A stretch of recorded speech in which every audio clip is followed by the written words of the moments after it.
नमस्कार, मैं विक्रम सिंह। बच्चों, आपके लिए मैं लाया हूं हर एक चैप्टर, हर एक टॉपिक को जीरो से एडवांस तक लाने के लिए। यानी कि आपको कोई चैप्टर या कोई टॉपिक समझ में नहीं आ रहा हो तो उसे मैं बिल्कुल जीरो से, यानी आपको कुछ भी नहीं पता, इससे पहले आपने पढ़ाई ही नहीं की हो तो भी वो चीज़ आप समझोगे। तो ऐसे ला रहा हूं मैं आपके लिए क्लासेस। और सॉल्यूशन यानी विलियन क्लास 12 का पहला चैप्टर है। तो ये स्टार्ट करते हैं आज लेक्चर नंबर 1 से। शुरुआत करते हैं। चलिए, सभी बच्चों के लिए है, बढ़िया आराम से पढ़िएगा, एक एक चीज़ों को देखते हुए पढ़िएगा। तो मैं बताना चाहूँगा यहाँ पे कि विलियन यानी कि सॉल्यूशन होता क्या है। विलियन क्या होता है? एनसीईआरटी में एक लाइन लिखा हुआ है, शरीर में लगभग सभी प्रक्रम किसी न किसी विलियन में घटित होते हैं। यानी हमारे शरीर में कोई विलियन, हर तरह के प्रक्रियाएं जो हो रही हैं वो विलियन में हो रहा है। पर सवाल ये है कि इसका मतलब क्या है, इसको समझते हुए हम आगे बढ़ेंगे। आज देखेंगे इंट्रोडक्शन, यानी इस चैप्टर को समझना है। विलियन क्या है, विलियन के प्रकार क्या होते हैं, विलियन के घटक क्या होते हैं, इनके बारे में हम आज की क्लास में बात करेंगे। तो चलिए स्टार्ट करते हैं। सबसे पहली बात है कि विलियन को कैसे परिभाषित करोगे, सॉल्यूशन को कैसे परिभाषित करोगे।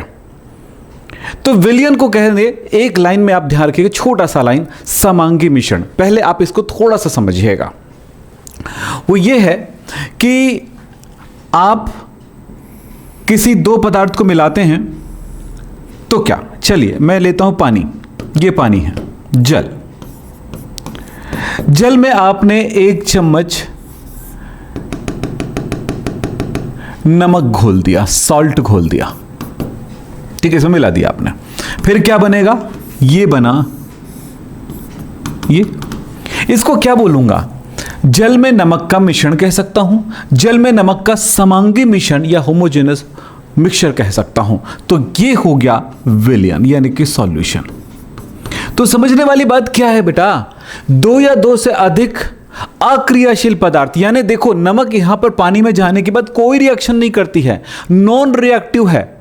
2 या 2 से अधिक पदार्थ जो कि आपस में कोई क्रिया नहीं कर सकता है, अगर वो मिल रहे हैं तो मिश्रण है, लेकिन वो समांगी रूप से मिल रहे हैं, हर जगह पे बराबर मिल रहे हैं। यानी इस विलियन में से, नमक के इस विलियन से किसी भी जगह से आप 1 चम्मच पानी निकाल के पीने की कोशिश करेंगे या चखेंगे तो हर जगह पे स्वाद बराबर मिलेगा।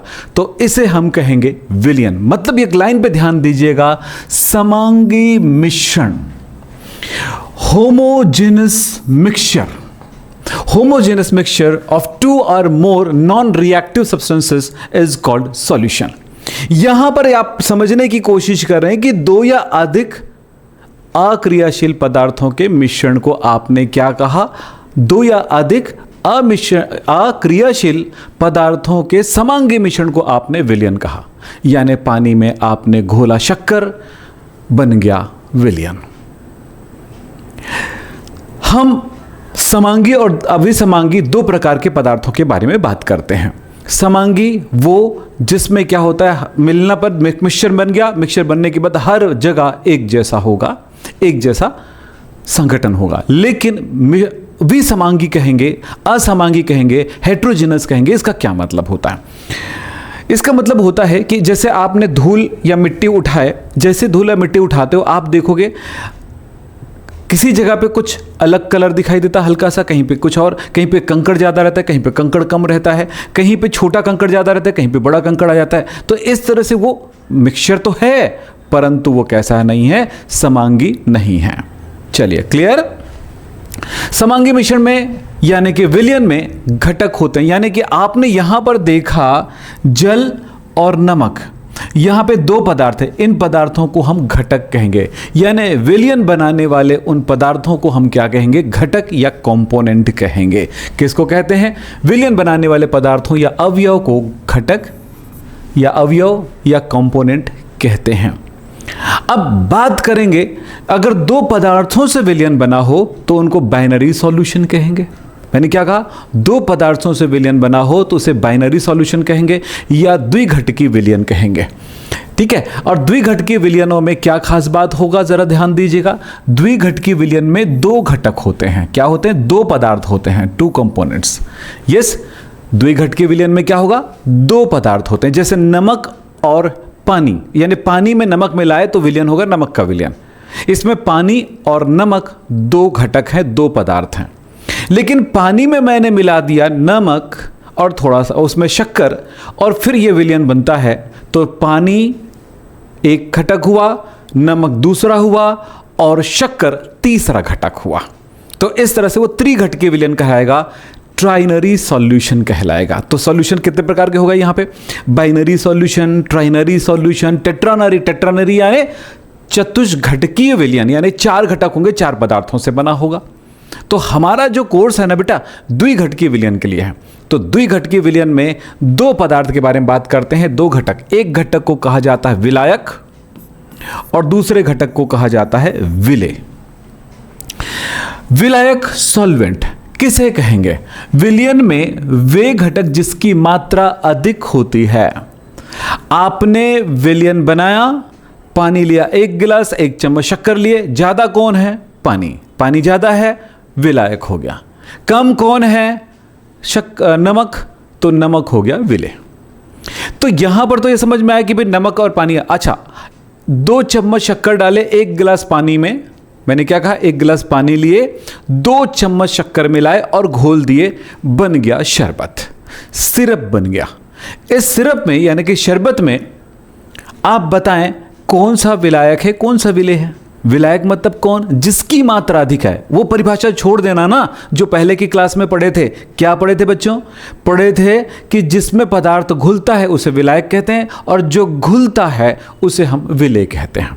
यानी जिनको हम घोलते हैं वो विलेय है, और जो घोलता है उसे हम विलायक कहते हैं। यानी पानी घोलता है अपने में किसी चीज़ को, किसी ठोस पदार्थ को घोल दिया, तो हमने उसको विलायक कह दिया। वो वाली परिभाषा हमें छोड़ना पड़ेगा, क्योंकि साइंटिफिक तौर पे बात करना पड़ेगा, वैज्ञानिक तरीके से बात करना पड़ेगा। वैज्ञानिक तरीके से कैसे बात करेंगे? ऐसे कि विलायक वे पदार्थ है जिसकी मात्रा अधिक होती है। तो विलयन में उस पदार्थ को विलायक कहते हैं, विलयन में उस घटक को विलायक कहते हैं जिसकी मात्रा अधिक होती है। तो हमने कहा शरबत में विलायक पानी है और विलेय नमक है। शरबत में पानी विलायक है और शक्कर घोले थे तो शक्कर विलेय है। इस तरह से विलायक और विलेय को पहचानना है। अब दूसरी बात यह हो गई कि यहां पर भी लिखा है विलेय के लिए, विलायक को सॉल्वेंट कहते हैं, इसको विलेय सॉल्यूट कहते हैं। अब विलायक को दर्शाने के लिए हम एक संकेत का उपयोग करते हैं, इसे हम दर्शाएंगे ए से। कहीं पर भी विलयन में मैंने ए से दर्शाया तो समझ लेना वो हम बता रहे हैं सॉल्वेंट के बारे में, और इसे बी से दर्शाते हैं सॉल्यूट को, जिसकी मात्रा कम होती है। अब एक एग्जाम्पल की तरफ चलते हैं। शरबत में बात कर रहे थे हम लोग। शरबत में क्या हुआ था? जल यानी पानी अधिक मात्रा में थी और शक्कर या चीनी कम मात्रा में है। तब ये हो गया ए यानी विलायक, ये हो गया बी यानी विलेय। ठीक है। अब मैं चाशनी की बात करता हूं। चाशनी किसको कहेंगे? चाशनी में क्या होता है? देखें, यहां पर भी होता है, जल ही होता है, जल यानी पानी, लेकिन कम मात्रा में होती है, और शक्कर यहां पर अधिक मात्रा में होता है। तब बच्चों बताओ, ये कम है तो ये विलेय है, और ये अधिक है शक्कर, तब ये विलायक है। करेक्ट? विलेय और विलायक आपको क्लियर हो गया। अब हम बढ़ते हैं आगे। तो यहां पर हमने देखा सॉल्वेंट एंड सॉल्यूट। सॉल्वेंट यानी विलायक और सॉल्यूट यानी विलेय। क्लियर हो गई बातें? आपको अलग से कुछ और बताने की जरूरत नहीं, ये चीजें मैं वहां पर लिखता, यहां पर लिख दूं तो क्लियर हो गया। सॉल्वेंट वे पदार्थ होते हैं जिसकी मात्रा अधिक होती है। सॉल्वेंट विलयन में वो पदार्थ होते हैं जिसकी मात्रा अधिक होती है, और सॉल्यूट यानी विलयन में वे पदार्थ होते हैं जिसकी मात्रा कम होती है। अब आगे बढ़ते हैं, हम बात करें विलयनों के प्रकार के बारे में। विलयनों को किस तरह से वर्गीकृत किया गया है, किस तरह से कितने प्रकारों में बांटा गया है, इसके बारे में बात करें तो यहां पर याद रखना विलेय और विलायक दोनों के स्टेट पर निर्भर करता है, यानी कि उसकी अवस्था पर। कोई भी पदार्थ 3 अवस्थाओं में हो सकता है, यानी पदार्थ 3 अवस्थाओं में होती हैं, ठोस, द्रव, गैस। कुछ पदार्थ ठोस अवस्था में हमारे सामान्य तापमान पर है, इसी तापमान पर बात करेंगे। तो जैसे नमक की बात करते हैं तो नमक क्या होता है? ठोस होता है। पानी कैसा होता है? द्रव होता है। और नाइट्रोजन गैस कैसा होगा? गैस होता है। ऑक्सीजन कैसा होता है? गैस होता है, गैसीय अवस्था में। तो 3 प्रकार की अवस्थाएं होती हैं, ठोस, द्रव, गैस। तो विलयन भी मूल रूप से 3 प्रकार के होते हैं, 3 अवस्थाओं में होते हैं। विलयन कितने अवस्थाओं में होते हैं? 3 अवस्थाओं में, 3 स्टेट में होते हैं। ठोस विलयन, द्रव विलयन और गैसीय विलयन। तो इनको मैं एक एक करके आपको समझाते जाता हूं, जरा ध्यान से देखते जाइएगा, आपको याद होते जाएगा। तो विलयन को उनके अवयवों के आधार पर 3 प्रकारों में बांटा जाता है। अवयवों के अवस्था के आधार पर, स्टेट के आधार पर, ठीक है। अब हम यहां पर एक होता है गैसीय विलयन, गैसियस सॉल्यूशन। दूसरा होगा गैसियस सॉल्यूशन। देखें, किसी सिलेंडर में हमने गैस भरा है, जैसे अगर मैं बोलूं हवा जो है, हवा में क्या है? हवा नाइट्रोजन गैस है, फिर उस नाइट्रोजन गैस में ऑक्सीजन है और भी अदर गैसेस हैं, carbon dioxide, sulphur dioxide, H2S, बहुत सारी गैसें इसमें अवेलेबल है। तो वो सारी गैसें, तो ये एक प्रकार का विलयन है। तो यहां पर हम बात करते हैं गैस में। तो हम क्या कह रहे हैं कि नाइट्रोजन गैस में ऑक्सीजन गैस मिश्रण कर दिए तो वो गैसीय विलयन हो गया। नाइट्रोजन गैस, तो यहां पर ध्यान रखना विलयन कितने प्रकार का, मैंने 3 अवस्थाओं के आधार पर 3 प्रकार में बांटा हूं। पहला है गैसीय विलयन, दूसरा द्रवीय विलयन यानी फ्लूइड सॉल्यूशन, और तीसरा होगा आपका ठोस विलयन, ठोस अवस्था में। तो ये 3 प्रकार के विलयन के बारे में बात करेंगे और तीनों के अवस्थाओं और उनके प्रक्रियाओं के, उनके एग्जाम्पल्स को लेकर के मैं एक एक करके समझाते जाऊंगा। आपको अच्छे समझ में आएगा, बिल्कुल आप घबराइएगा मत, बस ध्यान से सुनिएगा, ध्यान से समझने की कोशिश करिएगा। चलो साहब, हम बात करते हैं एक एक करके। ये वाला पहले हिंदी वाले में दिखा देता हूं, फिर इंग्लिश वाले में दिखा दूंगा, ठीक है। चलो ध्यान रखना, विलयन के प्रकार 3 प्रकार के हुए, गैसीय विलयन, द्रव विलयन और ठोस विलयन। अब आप याद रखना, गैसीय विलयन में विलायक गैसीय अवस्था में होगा, द्रव विलयन में विलायक द्रव अवस्था में होगा और ठोस विलयन में विलायक ठोस अवस्था में हो। विलायक मतलब जिसकी मात्रा अधिक होती है। तो जो पदार्थ, जिस पदार्थ की मात्रा अधिक होगी उसकी जो अवस्था होगी वही तो विलयन की अवस्था होगी, है ना। जैसे देखते जाइए एक एक एग्जांपल में। तो विलायक को A से दर्शाते हो और विलेय को B से दर्शाते हो। तो मैं क्या कहूंगा, गैस में गैस घुला हो, ये गैस है, इसमें घुला है। पानी में नमक घुला हो तो पानी क्या है? विलायक है। तो हम किसको पहले बोलते हैं? विलायक को पहले बोलते हैं। तो विलायक को अगर पहले बोल रहे हो तो उसमें क्या घुला है, कौन सा विलेय है, उसके बारे में हम बाद में बात करेंगे। तो चलो ऐसे करते हैं, गैस में गैस घुला हो, एक प्रकार का विलयन हो गया, गैस में गैस का। गैस में द्रव घुला हो, दूसरे प्रकार का विलयन हो गया। गैस में ठोस घुला हो, तीसरे प्रकार का विलयन हो गया। अब द्रव में बात करते हैं। द्रवीय विलयन में क्या होगा?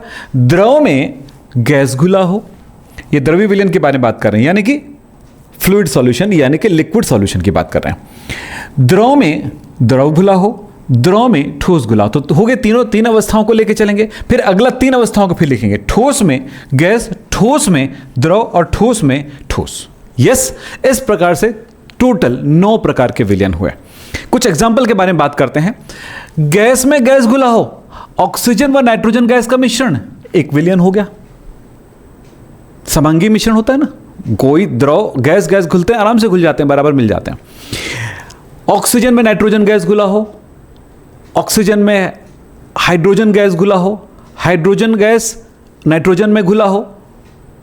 आपस में ऐसे रिएक्शन नहीं करते। रिएक्शन करने के लिए बहुत अलग कंडीशन चाहिए रहता है। तो हर बार ऐसे रिएक्शन नहीं होता कि अगर आपने ऑक्सीजन और हाइड्रोजन को मिला दिए तो तुरंत वो पानी बन जाएगा, विस्फोट हो जाएगा, ऐसा नहीं होता है। फिलहाल हम ऑक्सीजन और नाइट्रोजन बहुत ज़्यादा सेफ है, आपस में तुरंत रिएक्शन नहीं करते हैं, खास कंडीशन में करेगा।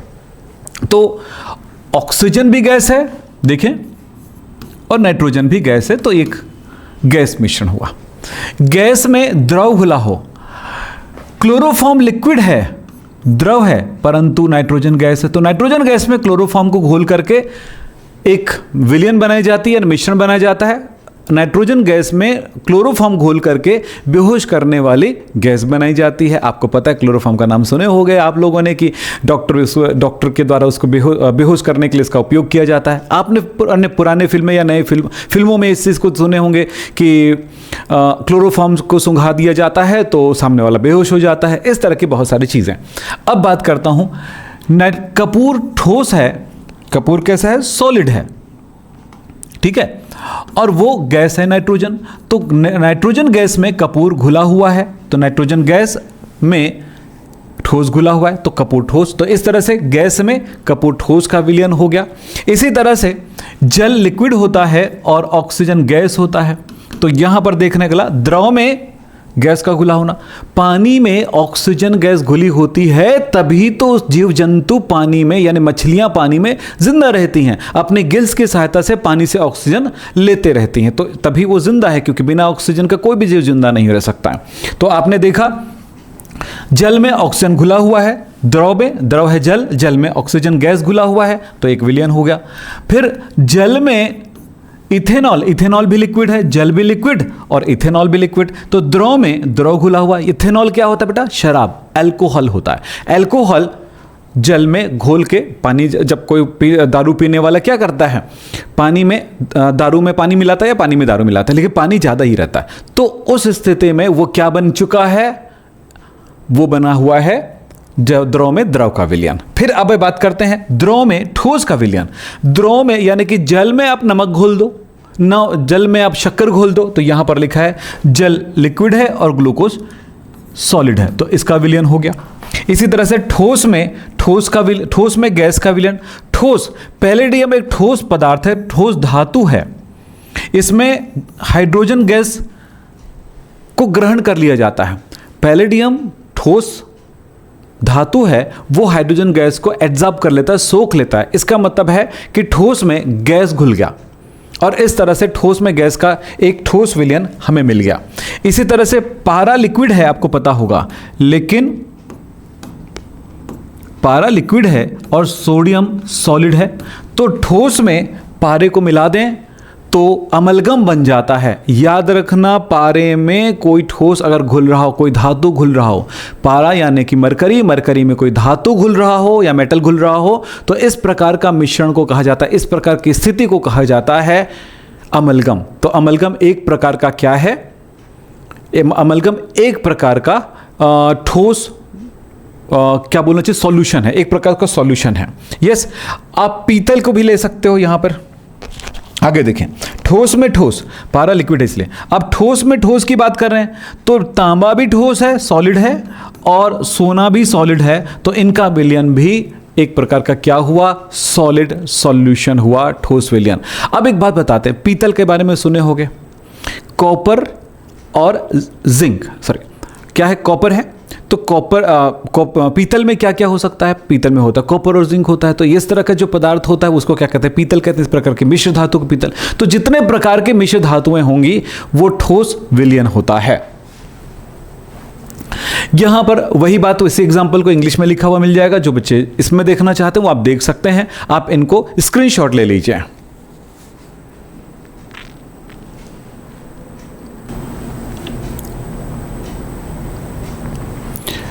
तो हम आगे बढ़ते हैं। कुछ बातें आपको बताना चाहते हैं कि आप जब भी हम आपको पढ़ाएं तो हो सके तो आप एनसीईआरटी की बुक ज़रूर पढ़ें। तो मैं यहाँ पर एनसीईआरटी बुक की कुछ क्लिपिंग्स यहाँ पर डाल देता हूँ, जिसका आपको जब इसका स्लाइड आपको मिलेगा यानी पीडीएफ मिलेगा तो उसमें से आप ज़रूर, हमारे डिस्क्रिप्शन बॉक्स में रहेगा, या डिस्क्रिप्शन बॉक्स में टेलीग्राम का थोड़ा ध्यान देना।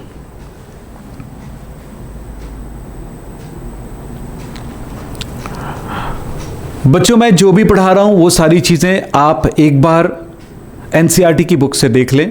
और सबसे बड़ी चीज़ है, जो भी लिखा हुआ उसको आप पढ़ना चाहते हैं तो आप हमारा इस क्लास का पीडीएफ आपको मिलेगा हमारे टेलीग्राम चैनल में। टेलीग्राम चैनल का नाम है विक्रम सर हैप केमिस्ट्री, जिसका लिंक डिस्क्रिप्शन बॉक्स में आपको मिल जाएगा। तो इनको आप ज़रूर पढ़ सकते हैं डिटेल में।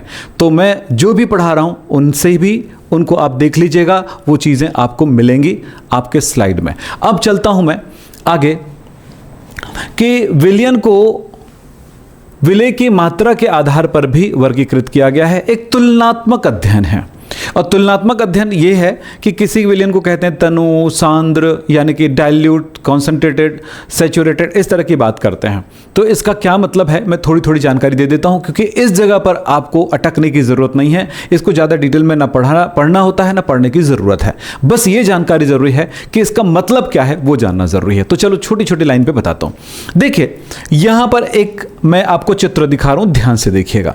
मैंने एक पदार्थ है, यानी एक विलेय है जो लाल रंग का है, उसे मैंने इसमें घोल दिया है, पानी में घोल दिया है मैंने ये पदार्थ।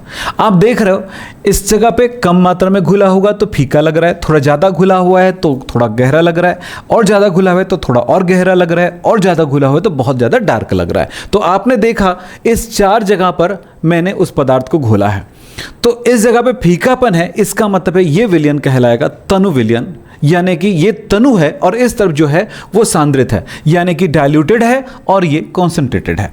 तो तनु विलयन ऐसा विलयन कहलाता है जिसमें काफ़ी कम मात्रा में विलेय घुला होता है, थोड़ी ज़्यादा मात्रा में घुली हुई है तो इसकी तुलना में ये सांद्र विलयन कहलाएगा, इसकी तुलना में ये सांद्र कहलाएगा, और इसकी तुलना में ये सांद्र कहलाएगा। मतलब इसकी तुलना में ये वाला डाइल्यूट कहलाएगा, यानी कि तनु कहलाएगा, इसकी तुलना में ये तनु कहलाएगा, इसकी तुलना में ये तनु कहलाएगा। यही इसका नियम है। तो तनु विलयन को परिभाषित कैसे करेंगे, सांद्र विलयन को कैसे परिभाषित करेंगे, इसको मैं छोटी सी लाइन में आपको समझाता हूं, ध्यान से देखिएगा। पहली बात है, एक शब्द आता है सांद्र विलयन, यानी कॉन्सेंट्रेटेड सॉल्यूशन। कॉन्सेंट्रेटेड सॉल्यूशन किसको कहेंगे? वे विलयन जिसमें विलेय की काफ़ी अधिक मात्रा घुला होता है, हम उसे सांद्र विलयन कहते हैं, यानी कि काफ़ी मात्रा घुला होता है। ऐसा विलयन जिसमें विलेय का काफ़ी मात्रा घुला हो, यानी कि ऐसा, मैं अगर नमक का सांद्र विलयन बोलूँगा तो किसको बोलूँगा? मैंने 1 गिलास पानी लिया और काफ़ी अधिक मात्रा में मैंने नमक घोल दिया, यानी 2 चम्मच, 3 चम्मच, 4 चम्मच मैंने घोल दिया, वो क्या कहलाएगा? सांद्र विलयन कहलाएगा।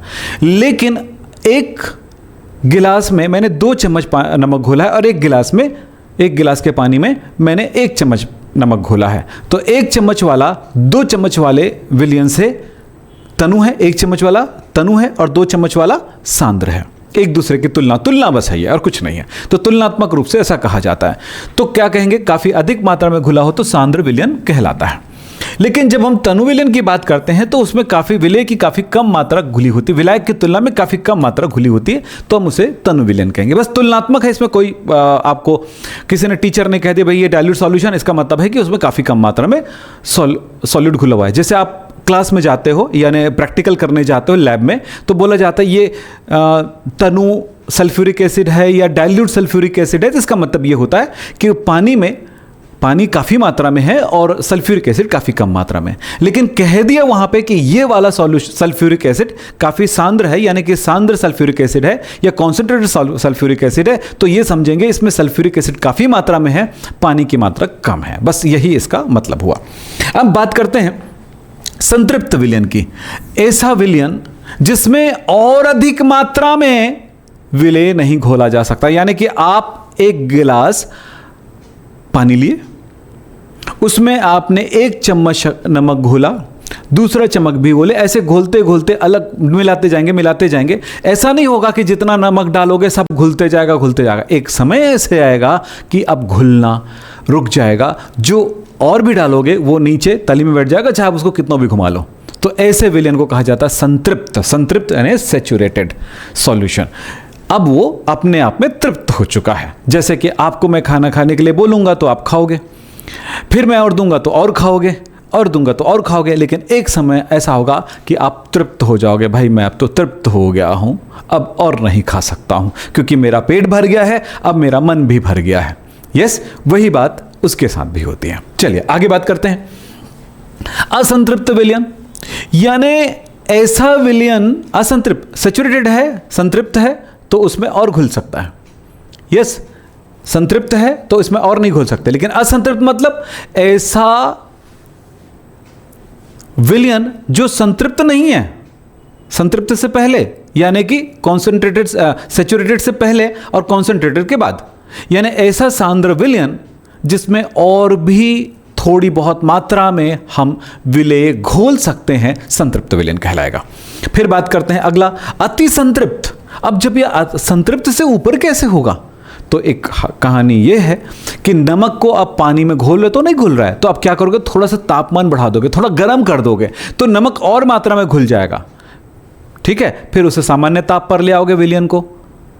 तो जो विलयन है हमारे साथ अधिक तापमान पर हमने अधिक मात्रा में विलय घोल दिया, लेकिन जब हम सामान्य ताप पर लाते हैं तो ये विलयन में अब और मात्रा में नमक नहीं घुलेगा, तो इस विलयन को हमारे तापमान पर कहेंगे अति संतृप्त विलयन, हाइपर सैचुरेटेड सॉल्यूशन। बात समझ में आ गया होगा बच्चों। हम आगे बढ़ते हैं। अब जब विलयन पढ़ना है ना, तो हमें जानना होता है बेसिक चीजें, परमाणु द्रव्यमान। अगले क्लास में, आने वाले क्लास में फिर पढ़ाऊंगा इसको, मोल समझाऊंगा। मोल के बाद आपको मोल से रिलेटेड मोलरता, मोललता, मोल प्रभाज को मोल अंश भी कहते हैं, ppm, परसेंटेज द्रव्यमान, ये सब कुछ पढ़ाने वाला हूं। लेकिन पहले उसमें जाने से पहले कुछ चीज़ें आने वाले लेक्चर तक पहुंचने से पहले इन चीज़ों को जानना ज़रूरी है। परमाणु द्रव्यमान, परमाणु द्रव्यमान याद रखने का तरीका है, याद रखना पड़ेगा आपको इस चैप्टर के लिए, यानी 11th में जो किए थे ना, अब 12th में भी वही करना पड़ेगा। तो ये याद रखना पड़ेगा कैसे, कार्बन का परमाणु द्रव्यमान 12, अब इसमें ये 6, तो हमने लिखा C612, कार्बन 612, तो ये है परमाणु क्रमांक। मैं बार बार ये पढ़ा रहा हूं आजकल, ये परमाणु द्रव्यमान यानी एटॉमिक मास, एटॉमिक वेट है, और ये एटॉमिक नंबर है। किन तत्वों का आपको याद करना पड़ेगा बच्चों, और कैसे याद करना पड़ेगा और क्यों याद करना पड़ेगा, ये आप जरूर जानिए, क्योंकि आपको विलयन की सांद्रता को प्रदर्शित करने के लिए हमें कुछ इकाइयों को समझना है। चलो अब आगे काम करते हैं। हमें याद रखना पड़ेगा इन तत्वों का, hydrogen 1 carbon 612, nitrogen 714, oxygen 816, sulphur 1632, calcium 2040। इस प्रकार से इतने तत्व ही याद करना पड़ेगा, और इससे ज़्यादा ना करें कोई प्रॉब्लम नहीं है, और करते तो अच्छी बात है, लेकिन मैंने आपके लिए उन तत्वों को ला के रखा है जिनको याद नहीं करते हो तो आपका नीट खराब हो जाएगा, आपका जेई खराब हो जाएगा, आपका 12th खराब हो जाएगा। तो ये इतना याद रखना ही पड़ेगा, इस बात को समझें। अब बोले सर हमें क्या ज़रूरत है 12th में, तो मैं आपको बता दूं, मैंने कहा ना मोलरता, मोललता, मोल प्रभाज, और विलयन वाले चैप्टर में न्यूमेरिकल पढ़ना है, न्यूमेरिकल सीखना है ना, तो अगर न्यूमेरिकल सीखना है तो इनको याद रखना पड़ेगा। किस चीज़ को ज़्यादा ज़रूरत पड़ने वाली हमको, यहाँ पर ज़रूरत पड़ने वाली है परमाणु द्रव्यमान की, जिसको हम वैसे तो ए से दर्शाते हैं, ये हमारा ए है और ये हमारा जेड है। ठीक है, तो ये याद रखना पड़ता है, तो इतना याद कर लीजिएगा और कैसे भी करके याद कर लीजिएगा। अब बात कर रहा हूं अणुभार की। तो अणुभार क्या होता है, अणुभार को m से दर्शाते हैं, आणविक द्रव्यमान को m से दर्शाते हैं, और ये परमाणु भारों का योगफल। अभी आपने क्या किया, a है परमाणु भार लिखा ना मैंने, तो अणुभार क्या होगा, परमाणु भारों का योगफल। अब इसका मतलब क्या हुआ, मैंने लिखा सिग्मा, मतलब होता है योगफल, यानी कि जोड़ है। तो कैसे देखें, अब मैं एक एग्जांपल देता हूं, जैसे जल का, पानी का अणुभार या आणविक द्रव्यमान क्या होगा, आणविक द्रव्यमान मॉलिक्यूलर वेट, आणविक द्रव्यमान क्या होगा। इसको शॉर्ट में लिखने का क्या तरीका है बेटा, इसको ऐसे लिखो, इतना लंबा नहीं लिखने का मन है तो लिख लो M(H2O). क्या होगा, परमाणु द्रव्यमान। अब यहां पर 2 एलिमेंट्स है, एक है हाइड्रोजन, आपने हाइड्रोजन के लिए क्या याद किए हैं, H11, और ऑक्सीजन के लिए क्या याद किए हैं, 816।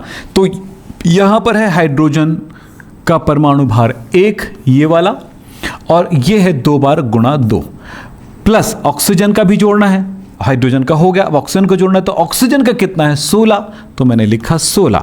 इस तरह से 2 धन 16 बराबर हो गया 18, इसकी AMU, तो इसका आणविक द्रव्यमान हुआ ये। इसी तरह से आपको बहुत सारे यौगिकों का आणविक द्रव्यमान ज्ञात करने आना होगा, सीखना होगा। अब यहां पर मैं बात करूंगा, चलिए H2SO4 का आणविक द्रव्यमान ज्ञात करते हैं। तो कैसे ज्ञात करेंगे, एक बार इसको भी बता देता हूं आपको। देखिए, M of H2SO4, H का परमाणु द्रव्यमान तो याद हो गया 1 है, यस, ऑक्सीजन का 16 है। और अब ऑक्सीजन हो गया, सल्फर का होता है 16 32, यानी कि ये ऊपर वाला ध्यान रखना ना, एटॉमिक नंबर ऊपर वाला है, नीचे वाला एटॉमिक नंबर है। ऊपर वाला एटॉमिक मास, नीचे वाला एटॉमिक नंबर, तो ऊपर वाले पे ध्यान देना। हाइड्रोजन का परमाणु भार होता है 1, यहां पर हाइड्रोजन है 2 धन। सल्फर का परमाणु भार होता है 32 धन। ऑक्सीजन का परमाणु भार होता है 16 और गुणा 4। अभी 4 से क्यों गुणा किया? क्योंकि ऑक्सीजन 4 बार है। सबको जोड़े क्यों? क्योंकि सबके द्रव्यमानों को जोड़ना है। एक हाइड्रोजन का द्रव्यमान 1, तो 2 हाइड्रोजन का कितना हो? 2, ये 2 हो गया, गुणा 2। सल्फर का 1, तो यहां पर हो गया 2 और ये हो गया 32। और एक ऑक्सीजन है 16 ग्राम मान लेते हैं, 16 है द्रव्यमान इसका, तो 16 गुणा 4, क्योंकि 4 ऑक्सीजन है तो 64 हो गया। तो इस तरह से ये सबको जोड़ेंगे तो 98 AMU, यहां पर ग्राम में नहीं होता है, AMU में होता है, एटॉमिक मास यूनिट में। ये आपका पहला कदम है इस विज्ञान को समझने के लिए, यानी कि विलियन को समझने के लिए। अब हमारा बहुत ही महत्वपूर्ण चीज शुरू होगा कि इस चैप्टर में कुछ कंपाउंड्स को याद रखना पड़ेगा, जिसके बारे में अगली क्लास में बताऊंगा। लेकिन आप उस क्लास के लिए तैयार हैं। जो भी मैंने आज बताया वो क्या था, एक बार दोबारा सुन लें। मैंने आज की क्लास में आपको बताया विलियन किसे कहते हैं। 2 या 2 से अधिक पदार्थों के समांगी मिश्रण को हम विलियन कहते हैं। दूसरा, पहला तो ये समझ में आ गया, 2 या 2 से अधिक पदार्थों के समांगी, ये शब्द ही याद रख लो, समांगी मिश्रण को ही विलियन कहते हैं। होमोजेनस मिक्सचर को ही हम सॉल्यूशन कहते हैं। विलियन जिन पदार्थों से बनता है, जिन पदार्थों को मिलाने से बनता है, उनको हम कंपोनेंट या घटक कहते हैं। क्लियर हो गया? घटक, कंपोनेंट कहते हैं। अब इस कंपोनेंट में हमारे पास होगा विलेय और विलायक। अगर 2 पदार्थों से बना हुआ कोई विलयन है तो उसे हम कहते हैं बाइनरी सॉल्यूशन, जिसमें एक विलायक है, एक विलेय है। विलायक वे जिसकी मात्रा अधिक है, विलेय वे जिसकी मात्रा कम है। सारे डेफिनेशन में लिख दिया हूं, उसको आप अपनी कॉपी में नोट कर लीजिएगा, एक नोट्स बना लीजिएगा। 400 पेज की कॉपी लगेगी, अच्छी वाली कॉपी लीजिएगा। 400 पेज की एकदम मस्त कॉपी, हार्ड पुट्ठे वाली हो तो ज़्यादा अच्छा है, नहीं तो आप अपने हिसाब से ले लीजिएगा। लेकिन ये जो बनाओगे नोट्स, ये आपके नंबर को ज़बरदस्त बनाने वाला है, आपके 12th के मार्क्स को सुपर बनाने वाला है। और जैसा मैं इस टाइम पढ़ाऊंगा उस चीज़ को ध्यान रखना, पुराने वीडियो से ये वाली क्लासेस और ज़्यादा मज़ेदार होगा। लेकिन रेगुलर रहोगे तो फिर मज़ा आएगा, क्योंकि बीच में आपने कंटिन्यूटी तोड़ा तो गड़बड़ हो जाएगा। हफ्ते में कम से कम 2 से 3 क्लास आपको ज़रूर मिलते रहेंगे, आप ज़रूर तैयार रहिएगा। मेरे नंबर पे कॉल कर सकते हैं अगर मेरा प्रीमियम क्लास लेना हो तो, यानी कि आप पेड कोर्स की तरफ जाना चाहेंगे तो वो सारे क्लासेस मेरे इस नंबर पे कॉल करके आप ले सकते हैं। मेरा चैनल है, ये चैनल का नाम है विक्रम सर हैप केमिस्ट्री, लेकिन मेरे ऐप का नाम है विक्रम हैप केमिस्ट्री, विक्रम हैप केमिस्ट्री। और मेरे टेलीग्राम चैनल को ज्वाइन कर सकते हैं, उसका नाम है विक्रम सर केमिस्ट्री। यह आप याद रखिएगा, क्या नाम है उसको ध्यान रखिएगा। यूट्यूब चैनल और टेलीग्राम चैनल का नाम बिल्कुल सेम है, विक्रम सर, विक्रम के बाद सर लगा हुआ है, हैप केमिस्ट्री। यस, दूसरा टेलीग्राम और किसका? यूट्यूब चैनल का। लेकिन मेरे ऐप का नाम और मेरे इंस्टाग्राम चैनल का नाम है विक्रम हैप केमिस्ट्री, वहाँ पर सर नहीं लगा हुआ है। तो थोड़ा ध्यान रखिएगा, आप सबको ज्वाइन करिए और देखिएगा, आप हर तरह से आपको मैं तैयार करूंगा ताकि आपके रिजल्ट सुपर आए, बहुत बढ़िया आए। चलिए साहब, आप लोग हमेशा इस बात का ध्यान रखें, इन चीज़ों को कम से कम आज कर लें, क्योंकि आपका 0 तो हो गया क्लियर। अब इसके आगे की जो चीज़ पढ़ना है ना, उसको पढ़ने के लिए उसके 0 पढ़ा करके उसके डिटेल पढ़ाऊंगा आपको। यानी आपको घबराने की जरूरत नहीं, लिखना जब शुरू करोगे, पढ़ना शुरू करोगे, तो फिर देखिएगा आपकी क्वालिटी अपने आप इंप्रूव होती जाएगी। तो फिर मिलेंगे नेक्स्ट क्लास में, तब तक के लिए नमस्कार, धन्यवाद, थैंक यू।